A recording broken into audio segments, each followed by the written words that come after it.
If you like to laugh, and who doesn't, then you've come to the right place. Welcome to My Funny House with the Powell brothers. Frank Powell is a real estate broker who was born and raised in San Diego, along with Frank's brother Mark, a real estate broker who also lives in San Diego.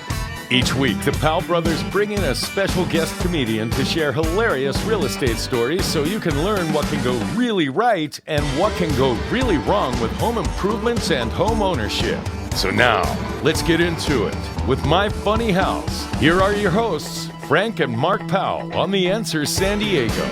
Good morning, San Diego. Welcome to My Funny House. Oh, that was kind of strange. That was an impression of Donald Duck right at the very beginning.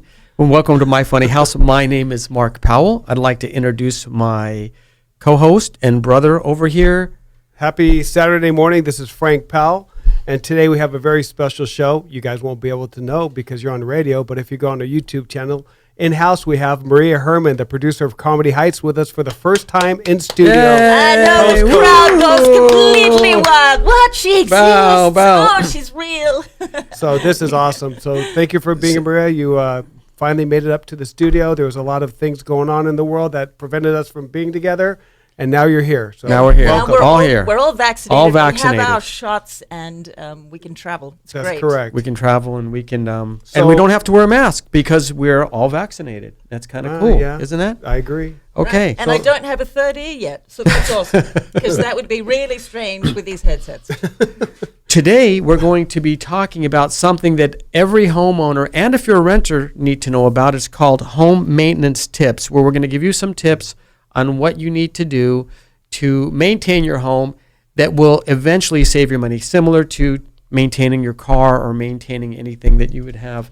So, Frank. Maintaining your health. You got to put a little bit in every day to make you feel good. You take vitamins? Feel better. Do you take vitamins? I take, not really. I just eat. Maria, you take vitamins? Yeah. I take vitamins. I take a vitamin drink. Minerals. Then I take a protein shake. Then I eat a bunch of fruit.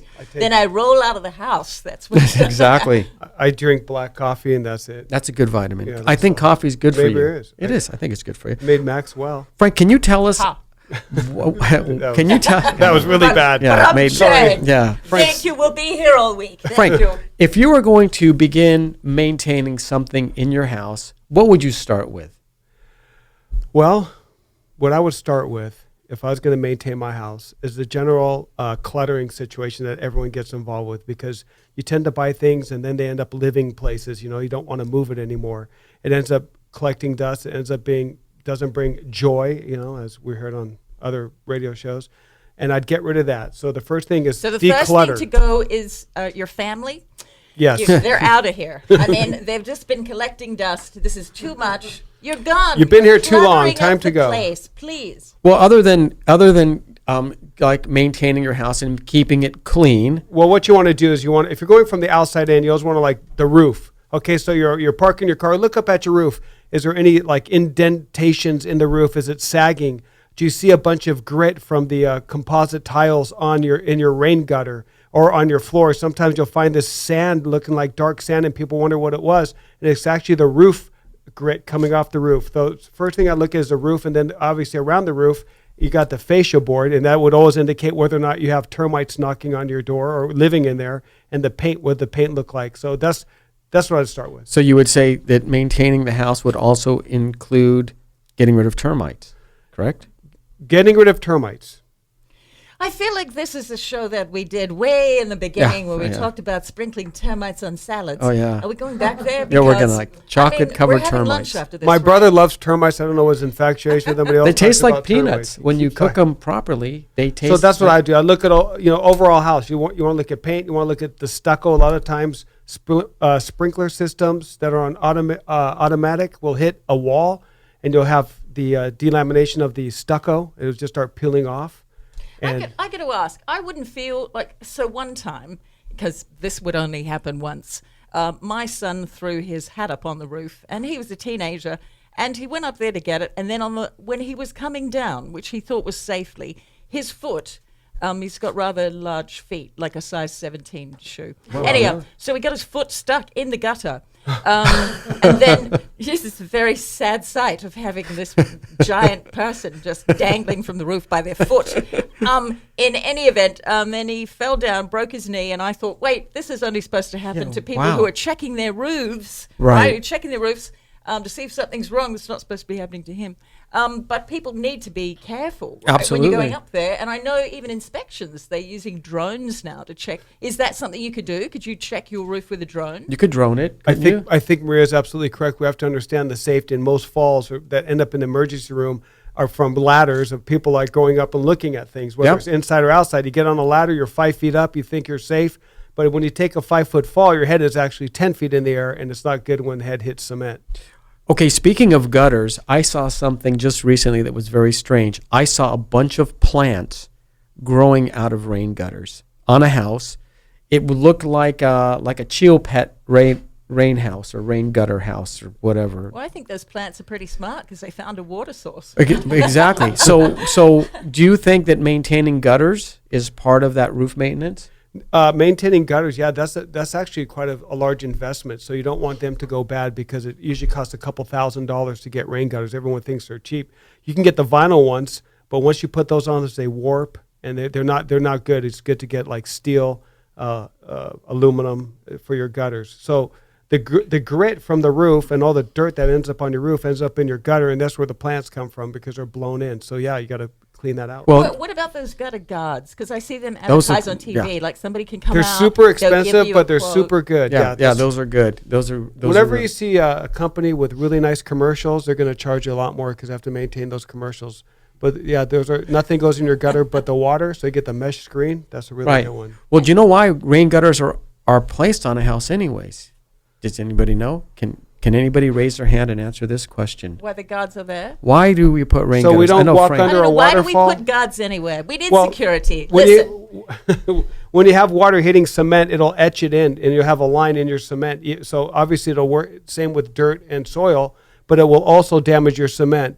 Constant water, the water mixes with the cement has a chemical reaction, and eventually you have like a little divot in your line, and that looks bad. Correct. But you know why else? Because if you don't have cement around the perimeter of your house and you don't have rain gutters, after years and years of water intruding on the side of your house, it could undermine the foundation, and it could cause a crack in your foundation. And it could cause mold seeping up through your foundation. Exactly. Into your walls. So maintaining your roof and your rain gutters are really, really important. But something that's almost equally important is maintaining your toilets. Oh, that's a big one on my list. Toilets are big, you know. That is very big. I'm not the one to do it. I don't want to do it, but I do want to do it because that's what the toilet's for. But listen, I don't want to clean it. I don't want to have to maintain it. What am I doing with the toilet? Okay, I'll tell you exactly what you're doing. In your toilet, there's a rubber flap. And at some point, that rubber flap, which costs about $4 or $5, will deteriorate or won't seal well, and then your toilet starts to leak water. So your water bill goes up. So replacing that flap, if you start hearing water seeping through, is a really good way to maintain a toilet and save yourself some money because it's a lot of it's expensive. And we're right now, what I understand is we just got declared in San Diego another drought situation. Right, so most water is wasted through irrigation pipes leaking and through the toilet leaking. That little drop ends up being thousands of gallons a year. Another thing, if you're going to work on your toilet, those of you who bought the house when you're kind of young and now you've been there for 20 years, you may want to replace your toilet with a low-flow toilet. But not only low-flow, they actually have toilets now that are about 17 inches from the base, which really helps you when you're sitting down to getting back up because that 2 or 3 inches on your knees, so once you sit down, it's hard to get up. Frank's getting old.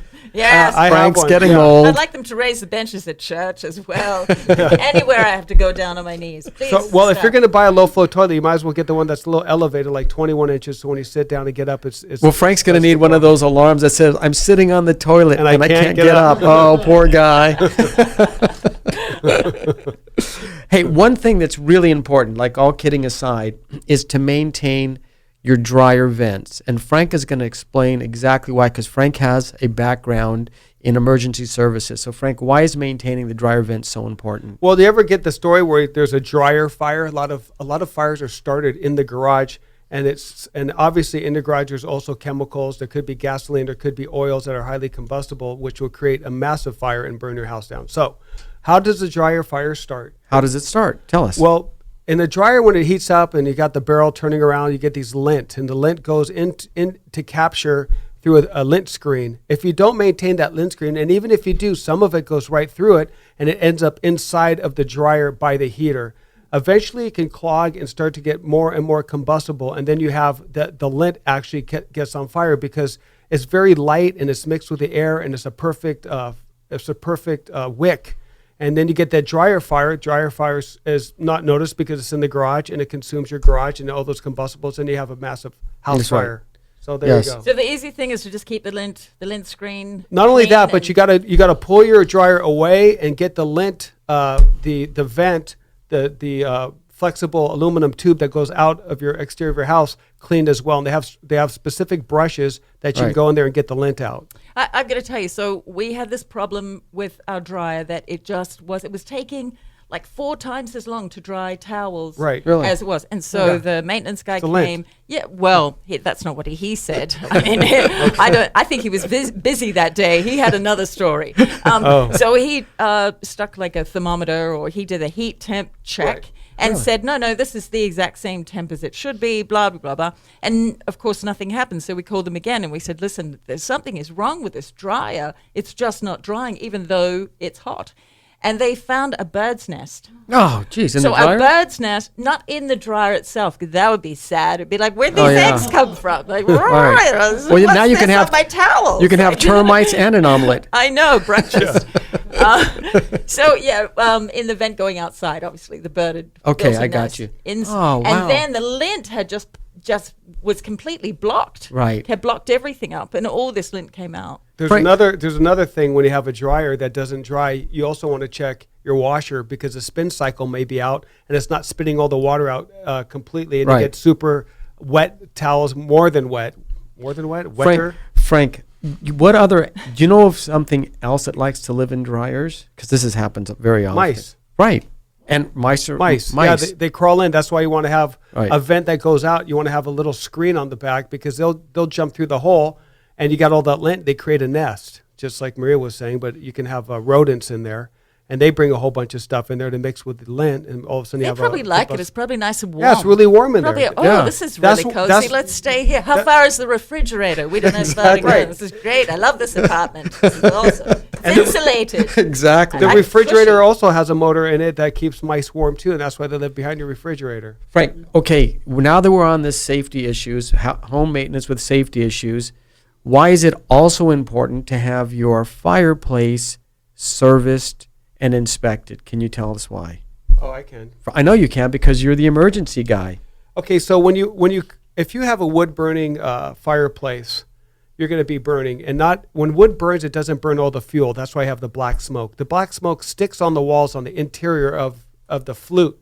Eventually, that is called uncombustible materials, which means they haven't been combusted yet. But when you get all that carbon, you get all that fuel. Eventually, you may have a fire starting in your Chimney. chimney, it's which called- is Wow. not good. And a lot of times the fake logs are the ones that are notorious. So don't do the fake logs because they also have a Well, chemical you don't mean that sticks. Hold on. You don't mean the fake logs. No, that- not the cement. I'm talking about the ones that are wrapped in paper that you just Okay, throw in there. what are those things called again? I don't like to put the name out, but they're called fake logs. And They Okay. make different colors. Right, I okay, don't, buy you 'em know, at the store. Buy them at the Yeah. store. And They're easy to light. Easy to light. Yeah. I don't know. It sounds you can sounds like a very festive night with some drugs. That's what it right. sounds like. Yeah, easy to light. Great. Watch the colors and the fire That's right. turning. Exactly. They're good It's to use. To Christmas just every make night. if you do use those, just make sure you have a maintenance and every year get the chimney guy come. So when we say, I have to tell you, Go I ahead. was pretty ignorant when I first came to this country because we didn't have a fireplace in Australia. That's not a thing, just in case. Really? And you always went, No. let's put on let's not. Like Yeah. you could just go outside and have a fire out there because it's hot. But Right, so exactly. when I first came to this country, I can remember my husband telling me when when I was first with his house and this fireplace, and he says, well, before we start a fire, we got to check the flue. So he was calling out, check the flue. And I'm like, I have no idea what flue you're talking about. I feel fine. Yeah. I'm fine. I'm not sick. And I can, whatever, what is a flue? What is a no flue? idea. Now you do. Well, it's the insert. Right. part. You have to Yeah, of check that course. too. You want to make sure that's Well, the up. flute is a damper that you can determine if you pull it, it'll determine how much oxygen is being mixed with the fire. So if the fire is burning too fast, you can pull and close it so less oxygen escapes, and you get a more of a And you wanna make smoldering sure- fire, which produces more heat. And you want to Right. make sure that seals real properly, because this really happened to me. One day I came home and I had bees in my house, all over my house. Oh. And these bees got in from the fireplace from the top. Did you just say these bees? No, I said these bleeds. Oh, these bleeds. What bleeds? These bleeds. The story is the bee's knees. These bees. Great. These bleeds. But the reason why on top of the fireplace there should be this cap that prevents the embers from shooting out. So you also, in part of your maintenance, is to make sure you have a cap. You on have the to by law. Right, but you can, if you get a proper one, you can maybe able to prevent bees. You could, because the screen of one of those is big enough for a bee to fly into, but bees usually avoid them because they Right. don't want to fly into a hole. So that's a good point. But you got to, and that's another thing where you got to use a ladder so you can have them professionally installed. They're very easy to put in. They're spring loaded, and you just put them right down the fluke, and it prevents embers from flying out of your chimney into a canyon, causing a fire. Right. Since we're talking about fires, what about maintenance of smoke detectors? Does anybody here have any safety tips on maintaining a smoke detector? When you hear the bird, change the battery. That's right. That's it. It's true. That's the whole thing. Now they have it where all fire smoke detectors have to have a 10-year battery. So you don't have to pull out the 9-volt battery anymore. You just, after 10 years, you throw it away and get a new one, which is really good. They also have that 10-year battery in the carbon monoxide detector. And there's also one that they sell with a combination carbon monoxide and fire. And when it does go off, it actually says fire, fire, So, fire. Frank, if they can invent a battery that lasts 10 years in a smoke detector, why can't they invent a battery that lasts 10 years in a phone. flashlight or a How phone? about a phone? My phone. I'm My plugging phone's it- dying all the time. I'm plugging my phone in all the Well, time. that's planned obsolescence. I don't know if you know about this thing where we need to consume, but I think that's I think we part of the should plan. hook our phones up to one of those batteries in the smoke detector. Just carry that around. Yeah, maybe there might be. I'm on There's fire. probably an app for that. So the My other, pants are on fire. It's your phone. this so. is probably the easiest thing to maintain, but it's something that people really ignore. It's called caulking. Have you ever heard of caulking? Yeah, it's the rubber sealant that you put around the windows. Oh, That's correct. I thought it was that rooster does in the morning. No, that's only in Australia. That's a Okay. different All right, that's caulking. what you think. So if you look around your sink, not everybody, the audience, if you look around your sink or you look around your bathtub, you're going to see some caulking there. And typically, after a certain amount of time, that caulking will either expand or chip away. Deteriorate. And what, Frank, what happens when you get water down there? You get the what? You get the mildew, you get the mold, you Right. you got the water issues, you get the termites. Remember, termites love water too, so they go to the places where the wood is damp, so they can drink and eat before my brother eats. Yeah, them. we're back to lunch again. Yeah, here we go. Talking about chocolate-covered termites. So, Maria, Yes. do you routinely check the caulking around your bathroom and your bathtubs and stuff This like is that? all I do all day. This is what I do. Wait, did I check the caulking at 10 o'clock? I think. I'm not Exactly. sure if I did. Says a It's pun- 11 already. Let Caulking- me check my caulking. You can also check the caulking not around the sink, but also around the bathtubs, around Right. around the bottom of the toilet. Let's go back up there. There's you don't want water to get under the toilet because it again produces growth. Well, if you told me that there was caulking around the bottom of the toilet, I would have been there so much earlier. Check it out. So and also in addition to checking the caulking, there's a special little tool that you can purchase, and it scrapes off the old caulking, and then you put the new caulking. Yeah, but on. that's something that also a maintenance guy can do. If you just pay a handyman, would be good at that. So you don't have to, because people just don't want to do it. So let's just be real; they don't want to do it. So if you have get $100 and get somebody to do the 5 things that you don't want to do, and it'll be covered. That's right. Okay, one other thing I'd like to talk about is the maintenance of the garage door. Does anybody have any tips on that here? Oh, I have I have a good one. Okay. So my mother is the perfect person to test your garage door, whether it works or not. Because, if it hits something, then Right. it's supposed to come back open. And one time she decided that she could drive her car in as it was closing, and it hit the middle of the roof of the car, but it did go back up. So I'll say the garage door was working great. My mother, not so. She was fine. She won't do that again. She's got a thing. Can I tell this quick story? Absolutely, of course. So, it was after this that she then asked to borrow my car, and I was hesitant, but I said okay. So then a couple of minutes later, she walks back in the house. And I look at her and she said, there's something wrong with the car. I left it down the street. And so I get in my other car, and I drive down to see, and I see this problem right away. What? A tree. Oh no! She hit a had, tree? She had hit a tree, Oh, geez. but she was fine. I don't know how she gets in these accidents, and then she just walks away and goes, "It's not me. It's a tree. Who planted that tree? Who put that tree there? Yes. Exactly. So, Frank, on the garage door, there's some sensors. Can you explain what those are for that everyone should probably have? They come with every door. They're emergency sensors, so that means if somebody is walking past it, they don't hit their head or it goes off. But what you have to remember, if you are the proud owner of a cat or an animal, you want to make sure that beam that goes across to hit the other reflector is low enough so when your cat runs out at the last second, which they always do, it will not squish him. I didn't do that, and my cat got squished, but it lived. no. It was Really? it was flat. It was a flat cat. And I had to panic button, trying to get that garage door. Did it up. actually close And on it? The door actually went down lower before it went back up. And he just walked away and started licking his paws like absolutely nothing happened to him. It's like a flat Stanley. You could send him to a relative and So, have him take pictures. 8 more lives. Has Yeah, 8 so more. you want to make sure you set that reflector at a distance that 8 more everything's lives. protected, including your animals. The last thing I think we're going to be able to discuss are filters, and not filters on our speech, but filters on our Furnace. Yeah. You got water filters. You got your refrigerator filters. You got filters that go through your The heater. the heater. The That's a heating good filters, one. yeah. You can also put filters from the exhaust that comes from the bedroom. You could put some cheesecloth to double grade it. Right. Those are the things you just got to put on your phone because they last for about 6 months. Correct. They're cheap. They're Yeah. easy to install. So you just write the date in a big black pen on the filter itself when you installed it, and then put on your phone when to replace it. And then have about 3 or 4 of them in the garage because you never want to replace it if you don't have any. So if you're at the big box stores, just grab a few and always have them ready to go. And it will really help your breathing, asthma, anything that's related to breathing in harmful bacteria or Well, speaking of filters, and some of, have you ever heard some of Maria's comedy act? I don't think there's a lot of filters. No, And no it's filters. It's pretty funny. Maria. Oh, that's right, Maria.